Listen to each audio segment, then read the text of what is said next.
The Rainbow Six Siege map Oregon is widely believed by the community to be inspired by the real-life 1993 Waco siege at the Mount Carmel Center compound in Texas. On February 28, 1993, agents of the U.S. Treasury Department's Bureau of Alcohol, Tobacco, and Firearms launched a raid against the Branch Davidian compound as part of an investigation into illegal possession of firearms and explosives by the Christian cult. As the agents attempted to penetrate the complex, gunfire erupted, beginning an extended gun battle that left 4 ATF agents dead and 15 wounded. 6 Branch Davidians were fatally wounded, and several more were injured, including David Koresh, the cult's founder and leader. After 45 minutes of shooting, the ATF agents withdrew, and a ceasefire was negotiated over the telephone. The operation, which involved more than 100 ATF agents, was one of the largest ever mounted by the Bureau and resulted in the highest casualties of any ATF operation. On April 18th, U.S. Attorney General Janet Reno approved a tear gas assault on the compound, and at approximately 6 a.m. on April 19th, the Branch Davidians were informed of the imminent attack and asked to surrender, which they refused to do. A few minutes later, 2 FBI combat vehicles began inserting gas into the building and were joined by Bradley tanks, which fired tear gas canisters through the compound's windows. The Branch Davidians, many with gas masks on, refused to evacuate, and by 11:40 a.m., the last of some 100 tear gas canisters was fired into the compound. Just after noon, a fire erupted at 1 or more locations on the compound, and minutes later, 9 Davidians fled the rapidly spreading blaze. Gunfire was reported but ceased as the compound was completely engulfed by the flames. Ever wonder why Rainbow Six Siege features a massive commercial jet as a tactical map? It is one of the most unique, claustrophobic maps in the entire game, but it isn't just a clever design choice by Ubisoft. This map is deeply rooted in a terrifying, real-life hostage rescue that changed modern counterterrorism history forever. To understand the map, we have to go back to October 13, 1977. Lufthansa Flight 181, a Boeing 737 named Landshut, was flying from Spain to Germany with 86 passengers and 5 crew members.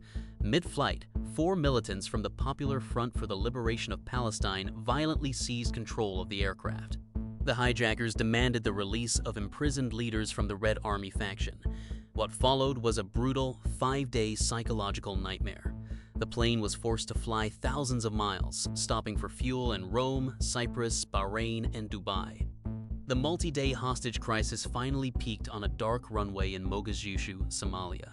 With the clock ticking, West Germany's elite tactical unit GSG-9 initiated Operation Fire Magic. Under the cover of total darkness, operators snuck up to the aircraft.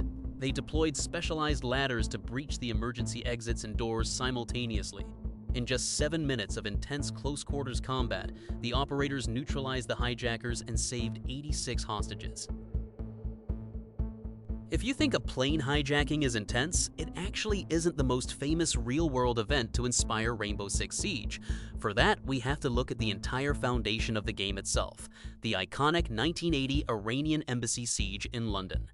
When Ubisoft first conceptualized Siege, the developers officially stated they heavily studied this exact historical event to build the core mechanics we play today. Operation Nimrod, the legendary Special Air Service raid, is literally the blueprint for the entire tactical shooter genre. The crisis began on April 30th, 1980, when 6 armed gunmen from an Iranian Arab separatist group stormed the Iranian embassy in South Kensington, London. They took 26 hostages, demanding the release of political prisoners and their own safe passage out of the country. For 6 grueling days, the world watched a tense standoff unfold on live television. The Metropolitan Police handled negotiations, but everything changed on the 6th day when the gunman executed a hostage and dumped his body onto the street. Within minutes, the British government passed control of the operation over to the military. The elite Special Air Service, the SAS, was ordered to breach the building immediately. The live footage of that raid practically invented the visual identity and gameplay loop of Rainbow Six. The iconic image of operators rappelling down the side of a building, smashing through windows, and detonating frame-cutting breach charges comes straight from the SAS playbook used that day. This legendary operation directly inspired the creation of the consulate map.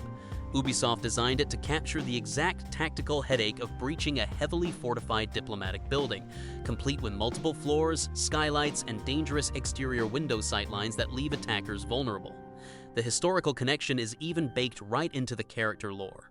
The British SAS operator Thatcher is canonically written as a veteran who personally participated in that 1980 embassy raid as a young soldier before joining Team Rainbow. During the real raid, the SAS encountered massive complications that mirror an average siege match. One operator got his rappelling gear tangled and was trapped dangling against a window right as a flashbang inadvertently set a room on fire, filling the narrow corridors with thick, blinding smoke. The operators had to push through zero-visibility environments, clearing room by room in a chaotic, close-quarters environment where split-second identification of targets was life or death.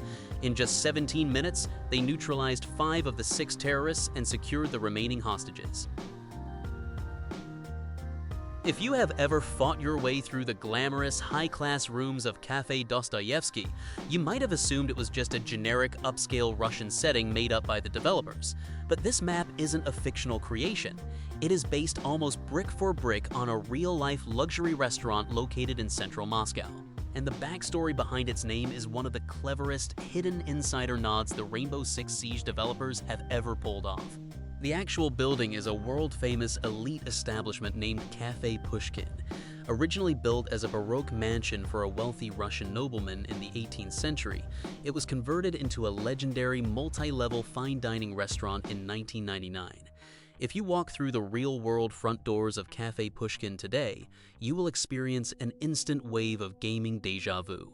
The ground floor dining tables, the signature dark wooden columns, the elegant reading library, and the luxury bar area look almost exactly like the in-game map layout. So, why did Ubisoft rename it Cafe Dostoyevsky instead of keeping its real name? It is a brilliant play on Russian literary history. The real-life restaurant is named after Alexander Pushkin, widely considered Russia's greatest romantic poet.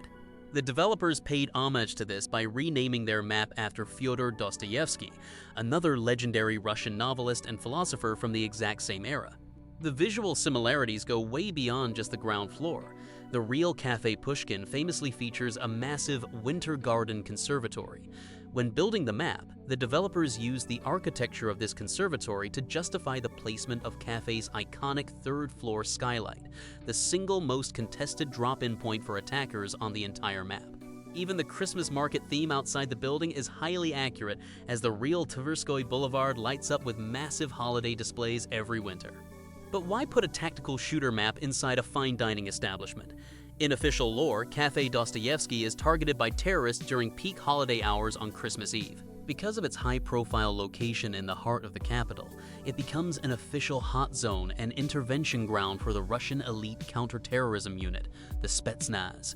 It's why operators like Fuse, Glaz, Kapkan, and Tachanka were packaged so heavily with the map's original marketing campaign back at launch. That's all I have for this video. If you enjoyed it, please consider subscribing as it helps a ton and lets me know you want more videos.